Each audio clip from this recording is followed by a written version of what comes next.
You know I'm right there with you, geeking out over One Piece. And today we're diving into a fan theory that's, well, let's just say it's a doozy. Hmm. We're talking about the possibility that the One Piece, the legendary treasure that everyone's chasing after, could be a log pose. But it's not as simple as just any old log pose. Yeah. We're talking about a log pose that's potentially one of a kind, maybe even created by Joy Boy himself. And here's the kicker.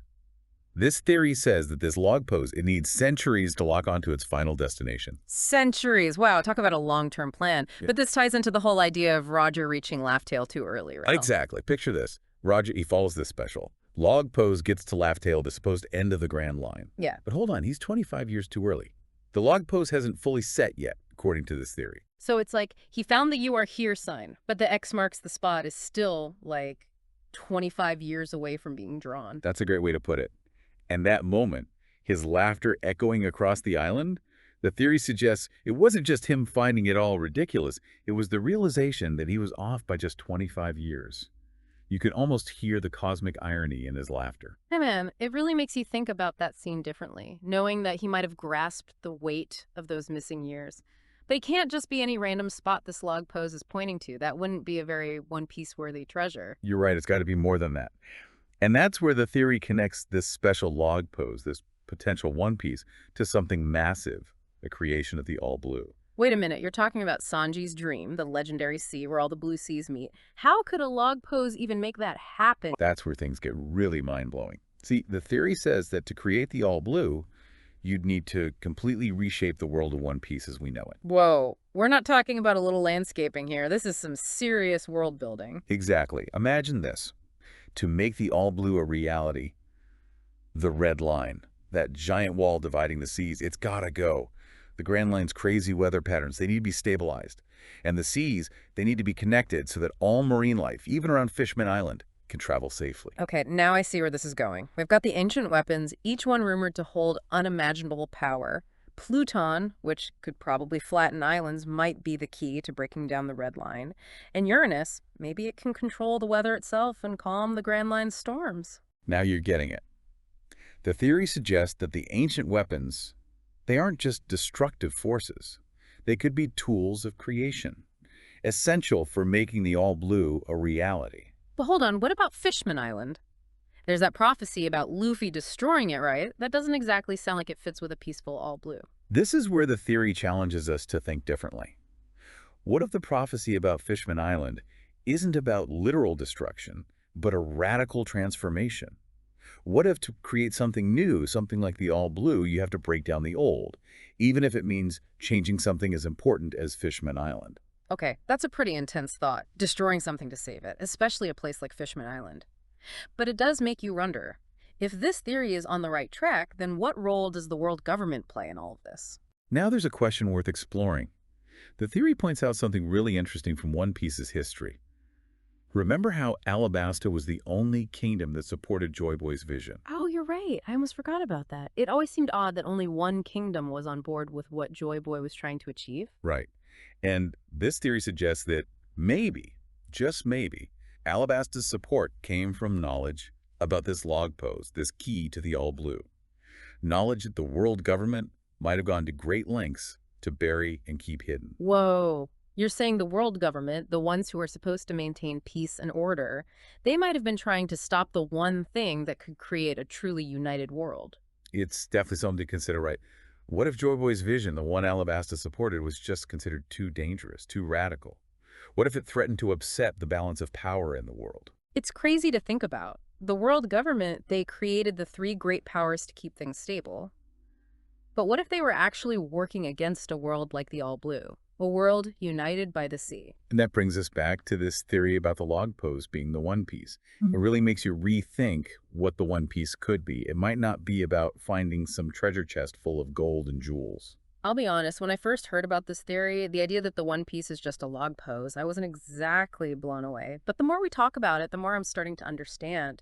It's not just about the physical object itself, is it? It's about what it represents, the power it could have to change the world. Absolutely. What if the real treasure of the One Piece isn't something you can hold in your hand? What if it's the key to a whole new world? A world without the red line dividing everyone, A world with calm and connected seas.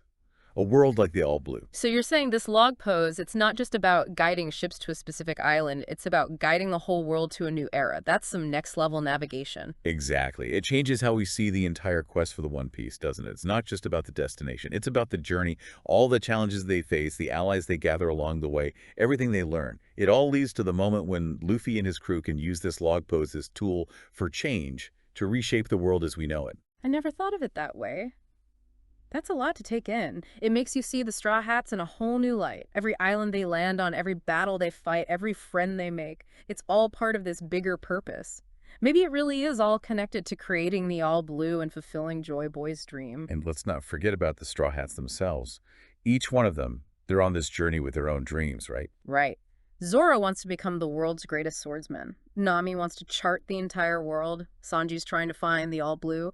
But what happens when those dreams collide with a mission as big as this? That's the question, isn't it? The theory doesn't shy away from the potential for conflict. Imagine Zoro, a swordsman who lives for the challenge of the Grand Line. What would he think if the Grand Line, with all its dangers, was suddenly gone? Would he see that as a loss? Or would it be a chance to test his skills in a whole new way? And Sanji. He spent his whole life searching for the All Blue. But now this theory comes along and says that finding it means turning the world upside down. That's got to be a lot to process. Exactly. The theory suggests that sometimes achieving your dream, even a dream as big as the All Blue, might require sacrifices. Yeah. You might have to make tough choices, maybe even challenge your own deepest desires. It adds a whole new layer to Sanji's dream, don't you think? Definitely. And what about Luffy? He's all about freedom, about going on grand adventures, but this theory, it's like it makes him responsible for the fate of the whole world. That's a lot of pressure. Imagine the weight on his shoulders. Luffy, the captain who values his crew more than anything, might have to make choices that affect not just his friends, but the entire world.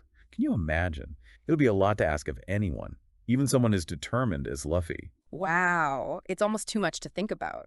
This theory takes everything we thought we knew about One Piece and just explodes it. It's like the stakes just got a whole lot higher. But that's part of what makes this theory so exciting. It's that sense of scale, that feeling that anything could happen. It makes us engage with the story in a whole new way and explore what might happen, not just to the characters, but to the world itself. So let's say this theory is true for a second. Let's say the One Piece really is this log pose that can change the world. Yeah. What would that mean for everyone else? The other emperors, the Marines, Blackbeard, they'd all be after it, right? Oh, absolutely. It would be chaos. Think about the world government. They're facing the possibility of their entire system collapsing. The power they hold, the control they have over everything, it would all be at stake. And Luffy, being Luffy, he wouldn't just find this log pose and lock it away. He'd want to use it to make things right, even if it meant shaking things up. But what about the rest of his crew? Would they all be on board with that? That's a good question. We've seen the Straw Hats argue before, but this is different. This is about their captain potentially changing the entire world. They'd each have their own opinions on that, wouldn't they? Can you imagine Zoro in a world without the Grand Line? The guy lives for a good fight. Or Nami after finally charting the entire world only to have it completely change. And don't forget about Robin. Her whole life has been about uncovering lost history. The world government has tried to bury it, but what happens when the key to that history is tied to something as powerful as this log pose? It could change everything. It's like the One Piece stops being a treasure hunt at that point. It becomes something much bigger, a battle for the future of the world. Exactly. And it wouldn't be so simple, right? The lines between good and evil, right and wrong, they would start to blur. What does peace even mean in a world like that? What is justice? It's a lot to wrap your head around, but you know what? For all the chaos this theory suggests, it's also kind of hopeful, don't you think? This idea that maybe, just maybe, the world could be a better, more connected place if we're willing to break down some walls. I mean, both literally and figuratively. It kind of reminds me of Luffy always challenging the way things are and fighting for what he believes in. And isn't that what One Piece has always been about? The pursuit of dreams, freedom, a better future? This theory just takes all that and turns it up to 11. It shows us what's at stake, but also the incredible things that could happen if we're willing to challenge the status quo.